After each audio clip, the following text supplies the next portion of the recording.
Z100. Mo here on Z100 in the studio. Lumineers, what's up, guys? Hi. Hello. No, I have to say the Lumineers. Yes. Because there's actually a story behind this, isn't there? There is, yeah. There's another band called Lumineers. Yeah, how did that work? Like, We had a gig at Lucky Sevens in Jersey City about 3.5 years ago, and Yeah. it was me, Wes, and this other guy, and we were under a different band name, and Lumineers were playing the next week, but the DJ or the host introduced us. Up next, Lumineers. oh, And then after the show, he said, "That's a much cooler name than the current band name." you we stole had." their name. We were given to I did the. yeah, and then we changed it. Yeah, to them. that's almost like the band Fun. They had to add a period at Yeah. the end of. Oh, did they? Yeah, they did. But there wasn't any lawsuits involved with yours, was there? No, not yet. No, not yet. Not yet. No, let's get a lawyer. Crap. All right, so big congrats, by the way, on the 2 Grammy noms. That's like, Yeah, it's killer. I mean, did you ever expect getting into any of this? And you know, obviously you wanted success in the beginning. So now you have success, and now you have Grammy nominations. That's like the epitome of music. Yeah. Like, The you know, dream. The American dream. it's Grammys. Yeah. No, I think if it happened to us, we've been at this for 7 or 8 years. If it happened on the first year, I think it would go to our heads really quick. I think we take a lot of pride in what we do. So we were sort of personally gauging a lot of what we were doing for a little while, and it's really nice to have that validated and have it sort of mirrored back to you that you took a lot of pride in it, and other people think it's pretty good too.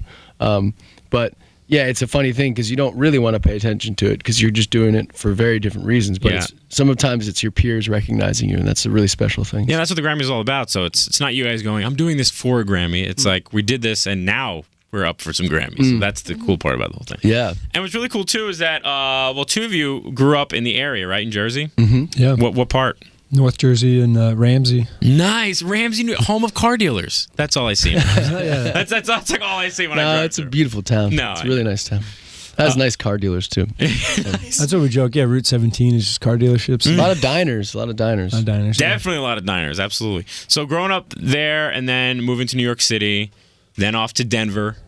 How does one move from New York to Denver? Quickly. In a car. Broke. Yeah. We got a rental trailer, was it? Trailer, yeah. We packed it to the gills. Yeah. We weren't really so much going to Denver as we were running away from the high prices in New York. Yeah, I think, who could blame you? I mean, love honestly. it here though. I love coming back, and I wish I could. I wish it cost the same as anywhere else because it's such an exciting place. But I think something was drawing us towards Neil Pekarik in Denver. And then we placed a Craigslist ad, and the rest was history. But yeah, I think sometimes you don't really plan much out. You just go in a direction, and things work out well, as opposed to trying to plan everything and get it right.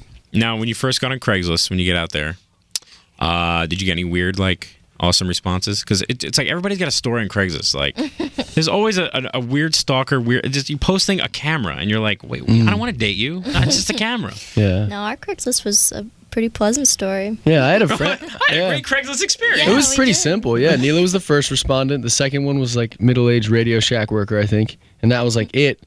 My friend one time bought Mario or Nintendo, the original Nintendo controllers, and some games from this guy, and I thought we were gonna get killed in this guy's basement. Oh no, you met him at his house. You always meet at Starbucks. Always meet at Starbucks. And they didn't even really work, so it was really just awkward. But that wasn't anything like our experience. Yeah, good. I'm glad there was no like dating stories by getting a trailer. Yeah. Or an apartment or anything. Now you explained basically that in the song Ho Hey, it's like I listen to the song, and it's an amazing song, but I can't help be in the Z100 studio and be like, standing on Canal, Chinatown. That's basically where our building is. Like, we're right there. And I'm like, they know where we are. But how did that, I mean, because obviously your roots of being in New York obviously inspired a lot of that song. I mean, just talking about it. Yeah. I think it was drawing on try to name specific things. In every song, there's try to paint a picture. But it's mostly telling stories, I think the most honest line in that song is that part where say, I don't know where I belong, I don't know where I went wrong, but I can write a song. Because everything was it was like a tornado. Everything seemed to be going wrong, but I was in this vortex where I was like, I can do this one thing. And I know I can do this. If I do this, I think something's going to work out. And that's sort of the sentiment behind it. Also, too, You've talked about it before, but explain why you think your music is so simple. Because I know you guys have said it before, like, you know, just like, hey, it's just simple, like. But like people listen and they think so deeply about lyrics and everything. They're like, "That's not simple," and you're like, "No, it's really kind of simple." I think to Wes's credit, lyrics are not simple, but the instruments are simple. I mean, there's it's kind of paradoxical because it's anyone can play it, but not anyone can write it. And I think that there's so much noise and distractions in this generation that I think we're just drawn to simplified stuff. And I guess what we mean is, like, technically speaking, it's simple. Yeah. Just to add too, like, Neela knows, she's barbershop quartet international champion. She's like, "Stop it." She is. And Do tell, keep so going. her harmonies could be much more complex. And I think Jared and I were coming from a background of writing really dissonant kind of. Some of them was borderline prog, messing with time signatures and really like dark chords. So to go from that to this, it does feel simple. It does feel less, I don't know, over the top or extravagant. It's just more, it is what it is. It's just really, anyone who picks up a guitar can play most of our songs within 6 months of learning. Have you guys went on YouTube and seen any covers or anything yet? Yeah, there's tons of covers. Yeah. Is there any favorites or any really horrible ones you care to share? I think the originals are better. I'll just say that. That PS22 is pretty good. That PS22. That was really That's special. really cool. A group of kids. Oh, yeah. They did Ho Hey, and that was really neat to see. They do all the greats. So. Oh yeah, absolutely. Yeah, they're famous now. Yeah. That's really cool. So I guess when like bands say, "Oh, the public school did my song," you're like, that's like you've made it. Yeah, forget the Grammys.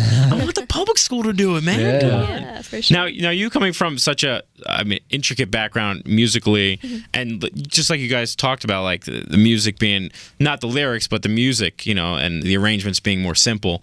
How does it, is this kind of something more fun now instead of going so intricate and things you've done in the past? I mean, or is it the same kind of thing? It's a different beast. I mean, I studied music in college and I studied all different kinds. I got trained in opera and all kinds of things. Wow. And studied cello growing up. Yep. And I wouldn't say like all the cello parts I play are easy. Yeah. But, I think they're hard. It's a different beast, and I'd never done anything before. I was singing and playing cello at the same time, and that's something that we do now. And so they're different sides of music. And at one point when it was just the three of us traveling, we travel with a 5-piece now. Yep. But I was playing a lot of mandolin and piano, and those aren't things I'm super comfortable with. So it's nice to kind of learn some new instruments that I probably wouldn't have otherwise. Nice. And you're going to be on the SNL stage in January, right? Yeah, January 19th. That's going to be nuts because that show, I mean, you guys are very relaxed.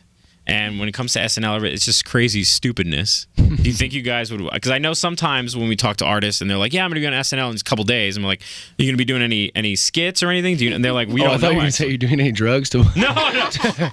Just get ready for it. No, I would never ask about it. But is that something? If they came to you and said, "Hey, we wrote something funny with Ho Hey" or whatever is going on, would you be willing to do something like that? If it was musical, I might participate, but I really want to be. She's like, "Let me shine." She's really good. Do you get like big old ham like right in front of the camera if something like that would pop up? I don't know. I would love to see you do that. Actually, I would love that. Would be amazing. I would too. Yeah. She hates ham, but she is a ham. No ham, but I will be a ham. Yeah. Yeah. Another member, Stealth, the piano player, he wants to be part of our skit too. I think you both would be great. Yeah. A lot of them. Yeah, because I think that'd be kind of cool. Because Justin Timberlake, a music dude, obviously not the same type of music, but we never thought that he'd be like actually really funny on SNL. Yeah. And that might be your breakout. It could Like get on there like, whoa, where did she come these from? Clowns behind. Yeah. Exactly. You wouldn't have to tour. You could just be based out of New York. Yeah, that sounds great. But it's huge success on Z100 with Ho Hey. Thank you. And of course, you've probably heard this from a zillion zany radio DJs, but like if it was a hip hop song, the lyrics would be changed. It'd be a totally different song. That's right, yeah. I mean, what is it? It's like 6,000 time maybe you've heard that or... Well, sometimes people call it "Hey Ho," Yeah. and then that would sound more like a rap. That's what I mean. If the lyrics were changed around and someone else is singing it, maybe Lil Wayne got on it. Yeah. He'd just be... If he goes, remixed it, I'd be honored. Yeah. That'd be sweet. He needs to do a cover. Like, he definitely needs to Send do a him cover. that message. Yeah. Yeah, exactly. I don't know if he'll hear this. But thank you so much, guys, for coming in. It's huge success on Z100. Your song, I know we were talking off there, but you're like, thanks for playing our song. Like, and we're like, a lot, because it's highly requested. Everybody wants to hear it all the time. It's so local, too. I mean, talking about, just mentioning Canal and Chinatown. Everyone's like, We love them. Like instant love right there. So good work, Wes. Yeah. Nice job. High five. Thanks so much for coming by, Z100 guys. Really appreciate it. Lumineers. Thanks for having us. Thank you.